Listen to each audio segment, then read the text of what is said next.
नमस्कार विद्यार्थियों, वेद व्यास क्लासेज में आपका स्वागत है। यूपी डीएलएड द्वितीय प्रश्न पत्र के आज हम अति लघुत्तरीय और लघुत्तरीय प्रश्नों को कवर करेंगे जो परीक्षाओं में आ चुके हैं। शिक्षण सूत्रों से होने वाले दो लाभ बताइए। नंबर 1 2019 में आया है। शिक्षण सूत्र द्वारा शिक्षण को अधिक रोचक, रचनात्मक तथा बच्चों की रुचि अनुकूल बनाता है। अधिगम की क्रिया को प्रभावशाली तथा व्यवस्थित बनाता है। प्रश्नोत्तर प्रविधि के दो लाभ बताइए। लाभ: इस विधि के प्रयोग करने से छात्र सक्रिय रहते हैं। इस विधि से छात्रों की समस्याओं एवं कठिनाई का निराकरण किया जा सकता है।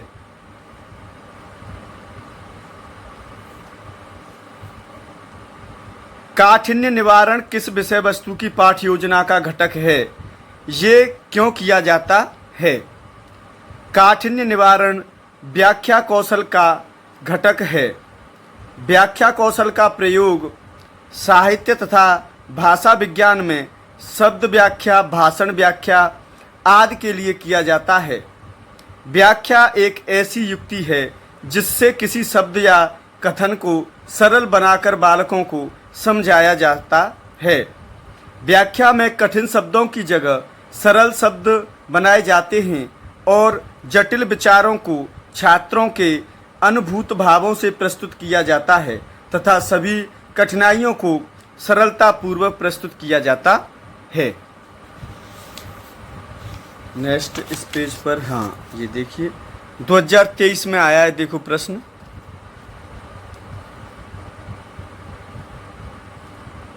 जैसा आप देख पा रहे होंगे। पुनर्बलन कौशल से क्या अभिप्राय है? पुनर्बलन शब्द अधिगम के मनोविज्ञान से लिया गया है। पुनर्बलन के अंतर्गत वे सभी क्रियाएं तथा तथ्य आ जाते हैं जिनसे विवश होकर छात्रों को क्रियाएं करनी पड़ती हैं।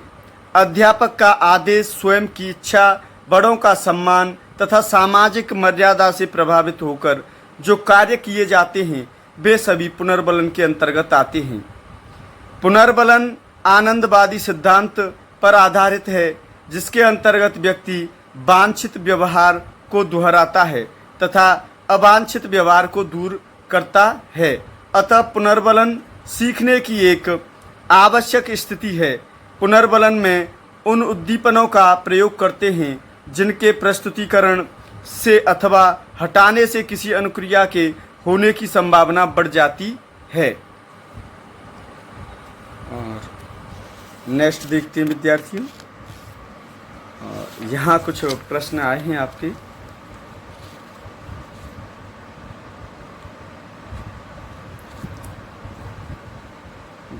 दो 2023 में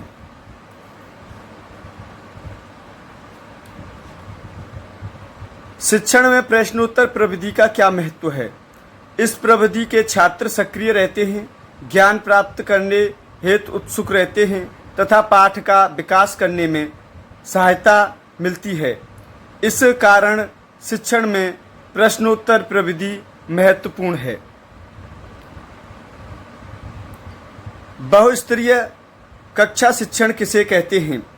बहुस्तरीय कक्षा शिक्षण से अभिप्राय ऐसे शिक्षण से है जिसमें अध्यापक 2 या 2 से अधिक कक्षाओं के छात्रों को एक साथ बैठाकर शिक्षण कराता है। संप्रेषण की 4 विशेषताएं बताइए।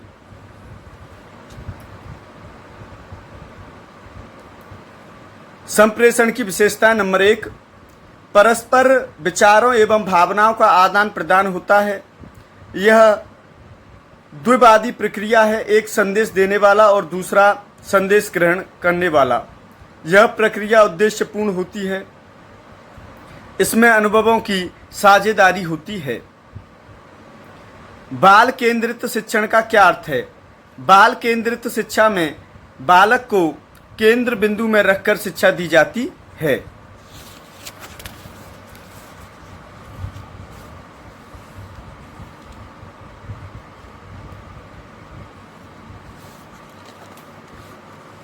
नेक्स्ट देखिए 2023 में आई हुई प्रश्न है ये। शिक्षण सामग्री का वर्गीकरण कितने भागों में किया गया है? शिक्षण सामग्री को 3 भागों में बांटा गया है, श्रव्य साधन, दृश्य साधन और श्रव्य दृश्य साधन। पुनर्बलन को परिभाषित कीजिए।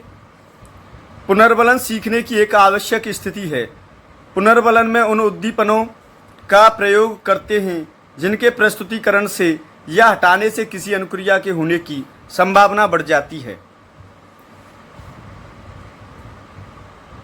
अनुदेशन का क्या आशय है, समझाइए। अनुदेशन शिक्षण की एक ऐसी विधि है जिसमें सिखाने वाला सीखने वाले को तथ्यों का ज्ञान सीधे कराता है और सीखने वाले उसे बिना तर्क के स्वीकार करते हैं। इसमें सिखाने वाला अधिक क्रियाशील रहता है और सीखने वाला कम क्रियाशील होते हैं। सीखने वाले कम क्रियाशील होते हैं। शिक्षण के अभिप्रेरणा सिद्धांत से आप क्या समझते हैं? इस सिद्धांत का प्रयोग बालकों में रुचि उत्पन्न करने के लिए किया जाता है। शिक्षक को चाहिए कि वह प्रेरक तत्वों द्वारा अधिगम को रुचिकर बनाए। एक बार केंद्रित होने के बाद सीखने की प्रक्रिया तीव्र हो जाती है। प्रश्नीकरण कौशल के किन्हीं 2 घटकों का नाम लिखिए। प्रश्नीकरण कौशल के 3 कारक प्रश्नों की संरचना, प्रस्तुतिकरण और वितरण। एलेन तथा रियान ने कितने शिक्षण कौशलों का उल्लेख किया है? एलेन तथा रियान ने शिक्षण कौशलों को 14 भागों में विभाजित किया है। प्रयोग प्रदर्शन विधि किस विषय के शिक्षण के लिए सर्वाधिक उपयोगी है? प्रयोग प्रदर्शन विधि विज्ञान विषय के शिक्षण के लिए सर्वाधिक उपयोगी है। अपेक्षित अधिगम स्तर को परिभाषित कीजिए। प्रत्येक कक्षा व विषय के लिए निर्धारित दक्षताओं को प्रत्येक छात्र निश्चित समय में प्राप्त कर ले। शिक्षक केंद्रित शिक्षण के 2 दोष लिखिए। शिक्षण केंद्रित शिक्षा के 2 दोष हैं। छात्र निष्क्रिय भाव से सीखते हैं। शिक्षकों का निर्देश एवं निर्णय सर्वोपरि होता है। अब देखो, यहाँ से जो प्रश्नों की श्रृंखला है वो लघुत्तरीय प्रश्न है। लघुत्तरीय प्रश्न, शिक्षण को परिभाषित कीजिए। देखो, प्रश्न बना है आपका शिक्षण से संबंधित है, क्योंकि इस चैप्टर जो पेपर है वो शिक्षण से संबंधित है पूरा। शिक्षण को परिभाषित कीजिए, 2019 में आया। शिक्षण एक सामाजिक प्रक्रिया है। इस पर प्रत्येक देश की शासन प्रणाली, सामाजिक दर्शन, सामाजिक परिस्थितियां तथा मूल्यों आदि का प्रभाव पड़ता है। जिस देश में जैसी शासन प्रणाली या सामाजिक तथा दार्शनिक परिस्थितियां होंगी, वहाँ उसी प्रकार की शिक्षण प्रक्रिया होगी।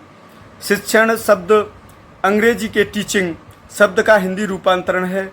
शिक्षण से अभिप्राय सीखना है। शिक्षण अधिगम पृथक पृथक प्रक्रियाएं नहीं है। शिक्षण के अंगों में शिक्षक, शिक्षार्थी तथा पाठ्यक्रम है। व्यक्ति जन्म से लेकर मृत्यु तक कुछ न कुछ सीखता है।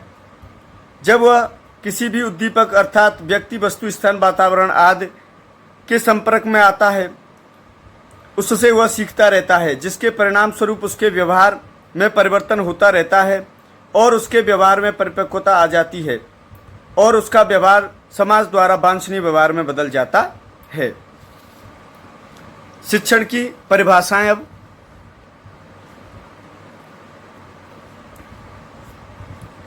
विभिन्न शिक्षा शास्त्रियों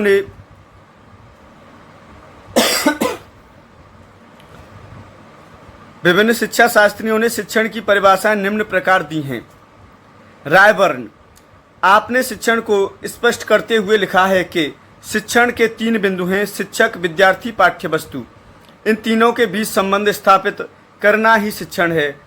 यह संबंध बालक की शक्तियों के विकास में सहायता प्रदान करता है। थॉमस एवं रिस्क, सीखने के लिए दिए जाने वाले निर्देशन के रूप में शिक्षण को परिभाषित किया जा सकता है। जॉन ब्रूबेकर, शिक्षण को परिभाषित करते हुए लिखा है कि शिक्षण उन अंतर और बाधा युक्त परिस्थितियों की व्यवस्था एवं पुनः निर्माण है, जिन्हें एक व्यक्ति पर पार करने का प्रयास करेगा और जिसके करने से वह सीखेगा।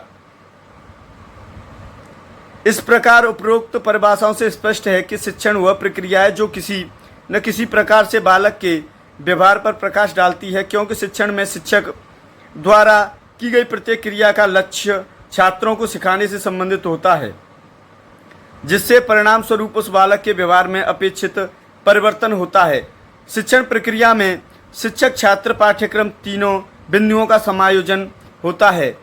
शिक्षक के द्वारा ही शिक्षार्थी को विभिन्न परिस्थितियों और वातावरण में समझकर उसकी तथा समाज पाठ्यवस्तु के अनुसार उसका विकास करता है। लेकिन आधुनिक शिक्षा शास्त्रियों का मानना है कि बालक में अनेक कार्य करने की क्षमता अंतर्निहित है, वह स्वयं सीखने का प्रयास करता है, अतः शिक्षक को सहायता करता है। वह बालक की सीखने वाली प्रवृत्तियों में सहायक होता है, अर्थात बालक के विकास में सहायता प्रदान करता है।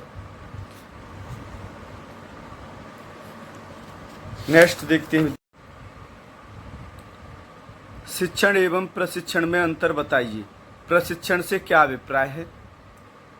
शिक्षण एवं प्रशिक्षण में अंतर। शिक्षण, प्रशिक्षण। शिक्षण एक व्यापक संप्रत्यय है, प्रशिक्षण एक विधि मात्र है। शिक्षण का उद्देश्य ज्ञानात्मक, भावात्मक एवं क्रियात्मक तीनों पक्षों से संबंधित है। प्रशिक्षण का संबंध केवल क्रियात्मक पक्ष से होता है। शिक्षण का क्षेत्र व्यापक है, प्रशिक्षण का क्षेत्र क्रियात्मक पहलू से है। शिक्षण में बुद्धि और क्रिया दोनों से संबंध रहता है और यह विचार परख है।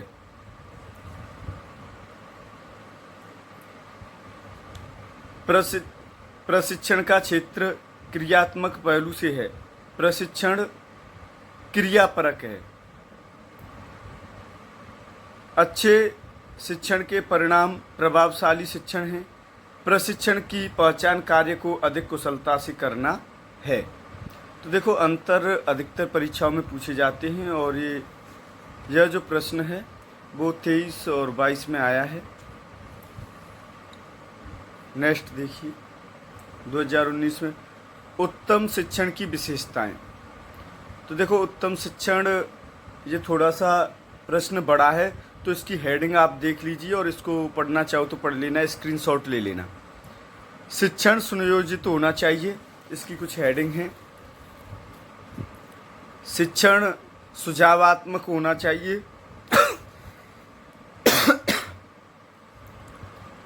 शिक्षण दया एवं सहानुभूतिपूर्ण होना चाहिए। ऐसा नहीं है कि आप बच्चे से थोड़ी सी अलग तरह का जो बिहेवियर है वो करें, तो सहानुभूतिपूर्ण होना चाहिए। अच्छा शिक्षण प्रेरणादायक होता है।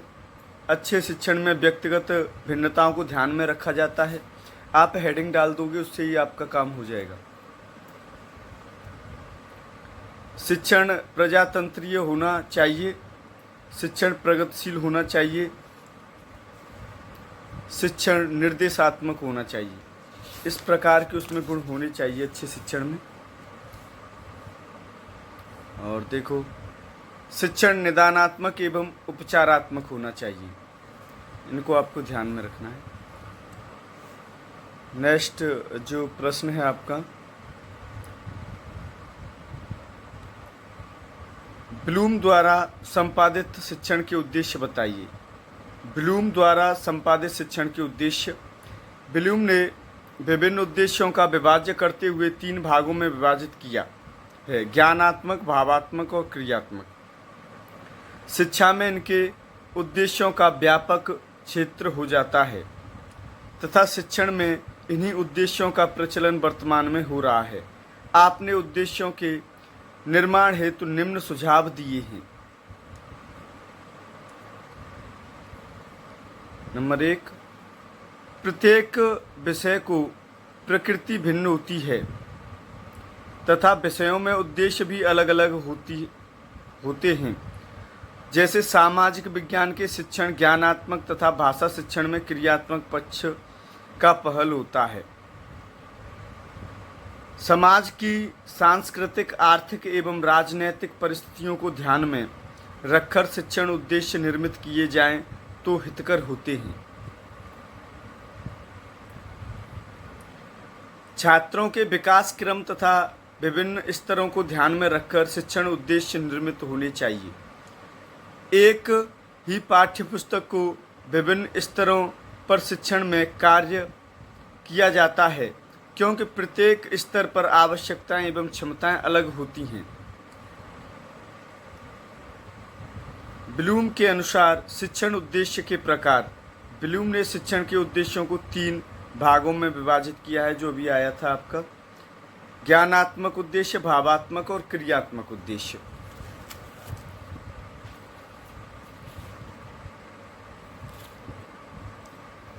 शैक्षिक उद्देश्यों का वर्गीकरण। ज्ञान, बोध, प्रयोग।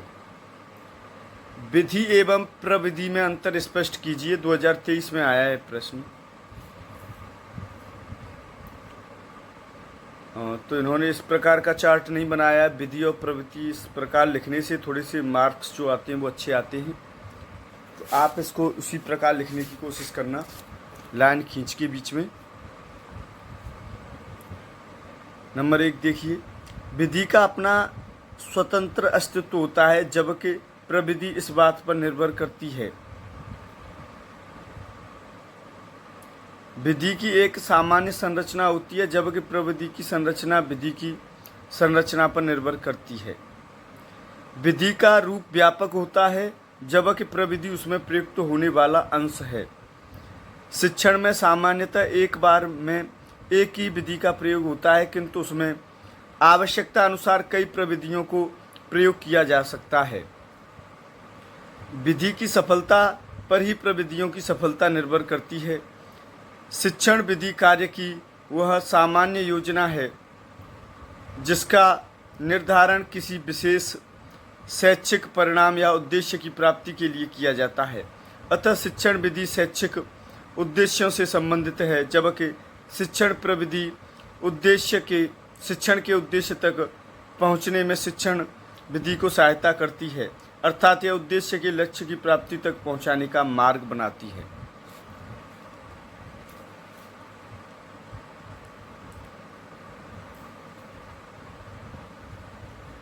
आगे देखिए, शिक्षण में मनोरंजन एवं रुचि के सिद्धांतों को समझाइए। छात्रों में सृजनात्मक शक्ति का विकास करने हेतु उनसे मनोरंजन पूर्ण क्रियाएं करानी चाहिए। खेल खेल अथवा मनोरंजन में वे अपने पाठ को स्वतः ही सीख लेंगे। शिक्षण के स्पष्ट, सुपाच्य, पठनीय एवं रुचिपूर्ण बनाने के लिए पाठ में एक आदर्श लक्ष्य निर्धारित किया जाता है। इस निर्धारित लक्ष्य के द्वारा ही आगे बढ़कर पाठ में रुचि उत्पन्न की जा सकती है। ऐसा कुछ नहीं है, लेकिन आप एक बार पढ़ लेंगे तो आपको ये समझ में आ जाएगा, आप लिखने में कैपेबल हो जाओगे। व्यक्त भिन्नता के सिद्धांत से आप क्या समझते हैं, संक्षेप में बताइए। प्रत्येक बालक की आयु के अनुसार उसकी योग्यताएं, रुचियां, अभिवृत्तियां भिन्न भिन्न होती हैं। अतः शिक्षक को वैयक्तिक भिन्नताओं की जानकारी करके शिक्षण कार्य करना चाहिए, जिससे प्रत्येक स्तर पर छात्र लाभान्वित हो सकें। शिक्षा के क्षेत्र में कंप्यूटर का उपयोग बताइए। शिक्षा के क्षेत्र में कंप्यूटर का क्या उपयोग हो सकता है, इस संबंध में मनोवैज्ञानिकों और शिक्षाविदों ने 2 विचार व्यक्त किए हैं। कंप्यूटर विद्यार्थियों के लिए उपर्युक्त समय सारणी का निर्धारण कर सकता है। वह योग्यता के आधार पर विद्यार्थियों का वर्गीकरण कर सकता है। नेक्स्ट देखिए,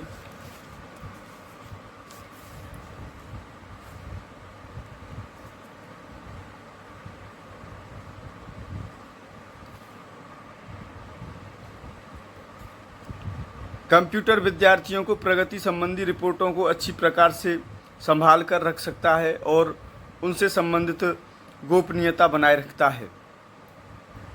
विषय वस्तु सीखने के लिए विद्यार्थियों को जिन सामग्रियों की ज़रूरत होती है, उन सामग्रियों और छात्रों में वह तालमेल बनाए रखता है।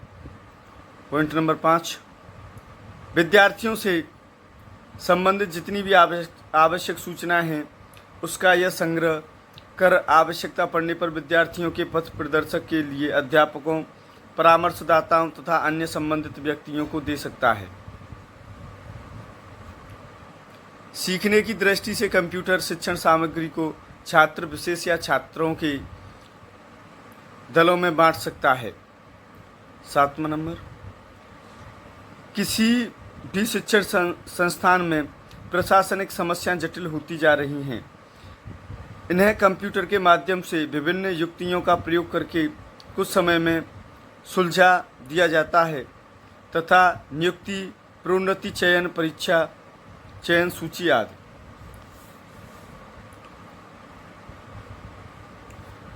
खेल विधि की आवश्यकता एवं महत्व पर प्रकाश डालिए। शिक्षण में खेल प्रविधि का महत्व बताइए।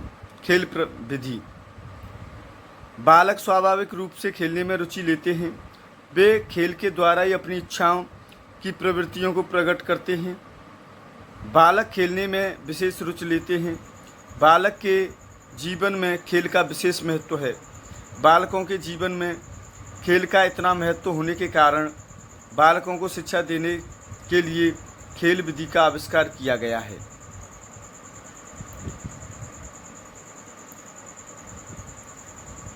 खेल की परिभाषा म्यूलिक के अनुसार जो कार्य अपनी इच्छा से स्वतंत्रता पूर्वक करें वह खेल है। विद्यालयों में खेल का महत्व। विद्यालयों में खेल का महत्व इस प्रकार है। नंबर 1, खेलों के द्वारा बालकों में कुशलता का विकास किया जा सकता है। खेलों के द्वारा छात्र अपनी कुशलता संबंधी गुणों का परिमार्जन कर सकते हैं। खेल द्वारा सामाजिक भावना का विकास करते हैं। खेल बालकों का बौद्धिक विकास करते हैं। खेल बालकों के अनुभव में वृद्धि करते हैं। क्रिया द्वारा सीखना खेलों के द्वारा ही संभव होता है। खेलों के द्वारा बालकों का शारीरिक विकास होता है। खेलों के द्वारा बालकों में सहयोग की भावना जागृत होती है। खेल बालकों के मानसिक तनाव को दूर करते हैं। खेलों के द्वारा छात्र छात्राओं में आत्मविश्वास जागृत होता है। वे अन्य कार्यों को भी आत्मविश्वास के साथ कर सकते हैं।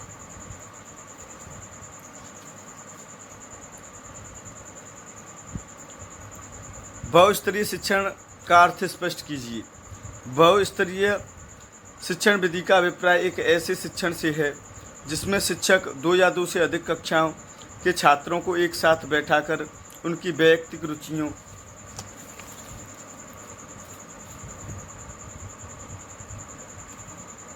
भिन्नता, उपलब्धि, अभिरुचि, मानसिक परिपक्वता को ध्यान में रखकर शिक्षण कार्य करता है, जिसके परिणाम स्वरूप सभी छात्र अध्ययनरत रहते हैं तथा अनुशासन बना रहता है। बहुक्षेत्रीय शिक्षण विधि से आप क्या अभिप्राय है? बहुस्तरीय शिक्षण विधि का उद्देश्य 2022 में आया है प्रश्न। बहुस्तरीय शिक्षा विधि के निम्नलिखित उद्देश्य हैं। नंबर 1, छात्रों के समय का सदुपयोग करना, छात्रों की उपयुक्त विधि से शिक्षण कार्य करना, शिक्षकों के अभाव में उत्पन्न समस्याओं का समाधान करना, विद्यालय परिसर में अनुशासन बनाना, छात्रों का विकास रुचि एवं भिन्नताओं के आधार पर करना, छात्रों में सृजनात्मक शक्ति का विकास करना, शिक्षण प्रक्रिया को सुचारू रूप से चलाना, छात्रों का मानसिक विकास स्वाभाविक रूप से करना, छात्रों को पाठ्यक्रम में निर्देशित दक्षताओं में प्रवीण करना।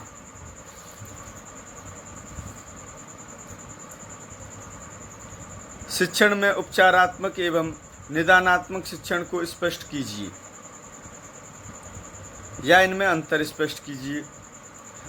शिक्षा में निदान का तात्पर्य उस प्रक्रिया से है जिसके द्वारा शिक्षा संबंधी कमजोरियों तथा कठिनाइयों के मूल कारण और प्रकृति का निर्णय लिया जाता है। विद्यार्थियों को सीखने संबंधी कठिनाइयों का ज्ञान प्राप्त करने की क्रिया में शैक्षणिक निदान और इन कठिनाइयों को दूर करते हुए शिक्षण करने को उपचारात्मक शिक्षण कहते हैं। योकम एवं सिम्पसन के अनुसार उपचारात्मक शिक्षण उचित रूप से निदानात्मक शिक्षण के बाद आता है।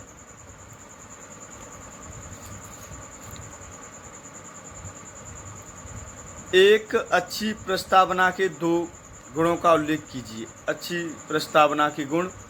प्रस्तावना छात्रों के पूर्व ज्ञान से संबंधित होनी चाहिए। सबसे अच्छा पॉइंट है, क्योंकि जब छात्रों को हम पूर्व ज्ञान से जोड़कर कोई शिक्षा देते हैं तो उसका जो परिणाम है बहुत अच्छा आता है। प्रस्तावना निकलवाने के प्रयोग में लाई युक्तियाँ विषय वस्तु के अनुरूप होनी चाहिए। प्रस्तावना छात्रों में उत्साह एवं रुचि तथा पाठ को प्रेरणात्मक रूप देने में सक्षम हो। प्रस्तावना शिक्षक को उत्साह एवं पूर्ण जागृति के साथ करनी चाहिए।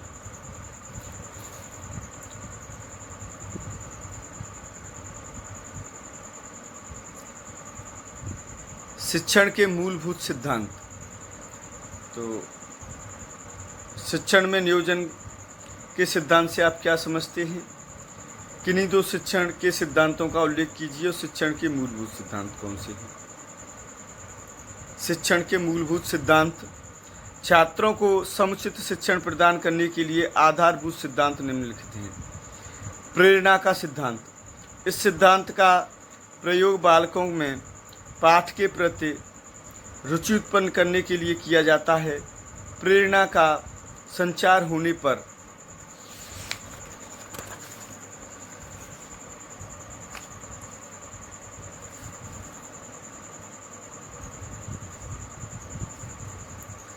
बालक शीघ्र ही पाठ को सीखने का प्रयास करते हैं। बालकों को आसपास के वातावरण के बारे में भी जानकारी देनी चाहिए। आसपास स्थित औद्योगिक कारखाने, खनिज संग्रह, बाग बगीचा, विद्युत घर, म्यूजियम आदि के बारे में जानकारी करने के लिए उन्हें वहां ले जाकर उनके बारे में बताना चाहिए। इनका अध्ययन करने पर उनमें अध्ययन के प्रति प्रेरणा उत्पन्न होती है।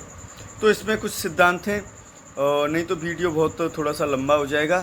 तो देखो, रुचि का सिद्धांत, जीवन से संबंधित स्थापना का सिद्धांत, निश्चित उद्देश्य का सिद्धांत, चयन का सिद्धांत, नियोजन का सिद्धांत, व्यक्तिगत भिन्नता का सिद्धांत और लोकतांत्रिक व्यवहार का सिद्धांत, इनके बारे में थोड़ा सा देख लेना। विभाजन का सिद्धांत, आवृत्ति का सिद्धांत और निर्माण एवं मनोरंजन का सिद्धांत। और यहाँ से अब कोई प्रश्न है नहीं आपका? हाँ, यहाँ है, इसको देख लेते हैं। शिक्षण कौशल की एक परिभाषा लिखिए। क्लार्क के अनुसार क्लार्क ने कौशल को परिभाषित करते हुए कहा, शिक्षण कौशल उन क्रियाओं पर आधारित है जो छात्र व्यवहार में परिवर्तन लाने के लिए नियोजित एक क्रियान्वित किया जाए। कामीसार के अनुसार कामीसार ने शिक्षण कौशलों को परिभाषित करते हुए लिखा है, शिक्षण कौशल वह है जो शिक्षण में विभिन्न तथा विशिष्ट क्रियाएं सम्मिलित होती हैं, जैसे प्रारंभ, प्रदर्शन, आवेदन, अंदाज करना, पुष्टि करना, तुलना, व्याख्या, प्रश्न आदि। यहाँ देखते हैं दूसरे पेज पर, प्रयोग प्रदर्शन विधि सर्वाधिक किस विषय के उपयोगी है, किस विषय के लिए उपयोगी है, ऐसा आना चाहिए। यह विधि विज्ञान विषय के लिए सर्वाधिक उपयोगी है। तो इसको थोड़ा सा याद कर लेना, आ सकती है। प्रयोग प्रदर्शन प्रविधि का प्रयोग करते समय क्या क्या सावधानियाँ रखनी चाहिए? सावधानियाँ: प्रयोग प्रदर्शन में सुरक्षा अति आवश्यक है। प्रयोगशाला में आग बुझाने का सामान हो। बालक को स्वाभाविक वातावरण देना चाहिए। अध्यापक की उपस्थिति में ही कार्य करना चाहिए। अध्यापक के बताए गए निर्देशों पर ही कार्य करना चाहिए।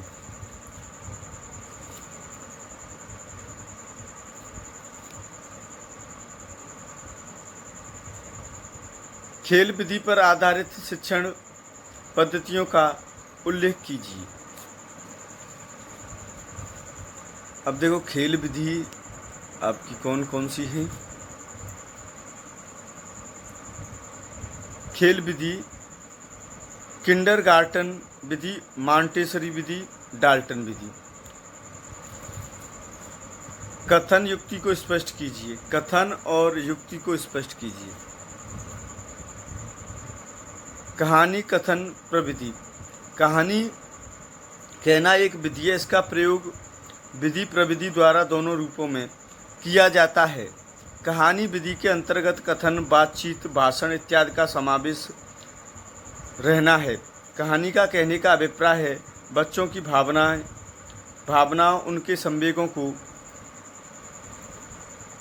स्पर्श कर उन्हें रचनात्मक कार्य करने के लिए प्रेरित करना। कहानी एक ऐसी कला है जो हर अवस्था, हर स्तर तथा हर समूह द्वारा रोचकता व सरलतापूर्वक ग्रहण कर ली जाए। कहानी के मुख्यतः 3 भागों में बांटा जा सकता है। सत्य कहानियाँ, पुराण संबंधी कहानी, पौराणिक रामायण महाभारत, इन कहानियों के बारे में।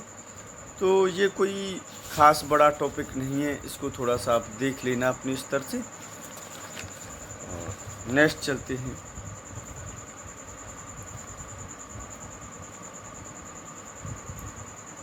पर्यटन विधि का प्रयोग किन विषयों के शिक्षण हेतु लाभप्रद है? तो यह विधि भूगोल एवं इतिहास के लिए लाभप्रद है। हाँ, तो बस इतना ही है, 2022 में आया है। अब यहाँ देख लो थोड़ा सा। श्रव्य दृश्य शिक्षण अधिगम सामग्री की 4 विशेषताएं लिखिए। श्रव्य दृश्य सामग्री की विशेषताएं। प्रेरणा। श्रव्य दृश्य विद्यार्थियों का ध्यान आकर्षित करके ज्ञान मूर्त रूप में प्रस्तुत करते हैं। इससे छात्रों को सीखने की क्रिया में प्रेरणा एवं उत्सुकता मिलती है। श्रव्य दृश्य सामग्री के उपयोग से बालक कठिन से कठिन बातों को बिना किसी कठिनाई के स्वाभाविक रूप से सीख जाते हैं। श्रव्य दृश्य सामग्री के उपयोग से विद्यार्थियों कठिन से कठिन पाठ्य सामग्री का स्पष्टीकरण हो जाता है। श्रव्य दृश्य सामग्री से सीखा हुआ ज्ञान निश्चित और स्थायी बन जाता है और उसे किसी भी प्रकार रटने की आवश्यकता नहीं होती है। क्यों नहीं होती है? आप जानते होंगे कि हम टेलीविज़न पर रामायण महाभारत जो भी कोई भी सीरियल देखते हैं तो हमें बिल्कुल ऐसा याद हो जाता है जैसे हमने अभी देखा, और उसे बहुत दिनों तक याद रखते हैं। नेक्स्ट जो प्रश्न है, बहुस्तरीय कक्षा शिक्षण किसे कहते हैं? बहुकक्षा शिक्षण क्या है? शिक्षण में इसकी उपयोगिता पर प्रकाश डालिए। वर्तमान समय में बढ़ती जनसंख्या और घटते शिक्षण साधनों के परिणाम स्वरूप बहुकक्षा शिक्षण पद्धति का जन्म हुआ। बहुकक्षा शिक्षण पद्धति एक ऐसी व्यवस्था है जिसमें एक अध्यापक एक कक्षा को न पढ़ाकर कई कक्षाओं को एक साथ देखता है। ग्रामीण क्षेत्रों में स्थापित विद्यालयों में आज भी शिक्षकों की स्थिति अति दयनीय है। अधिकतर प्राथमिक विद्यालय एक शिक्षक या 2 अध्यापकों से युक्त हैं। शैक्षिक सर्वेक्षण के अनुसार 28% प्राथमिक विद्यालय का 1 शिक्षक तथा 32% विद्यालय 2 अध्यापकों से युक्त थे। आज भी स्थिति उसी प्रकार की है। ऐसी स्थिति में शिक्षा का प्रसार एवं शिक्षा में गुणात्मक सुधार हेतु नवीन शिक्षण पद्धति बहुकक्षा शिक्षण का विकास हुआ।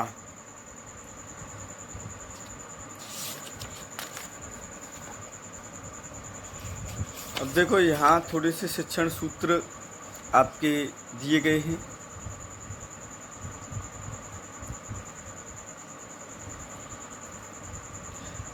किन्हीं 2 शिक्षण सूत्रों को लिखिए। देखो 2 पूछे हैं।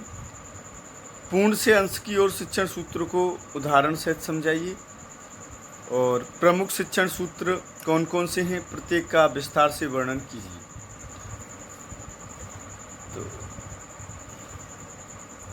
आया हुआ प्रश्न है।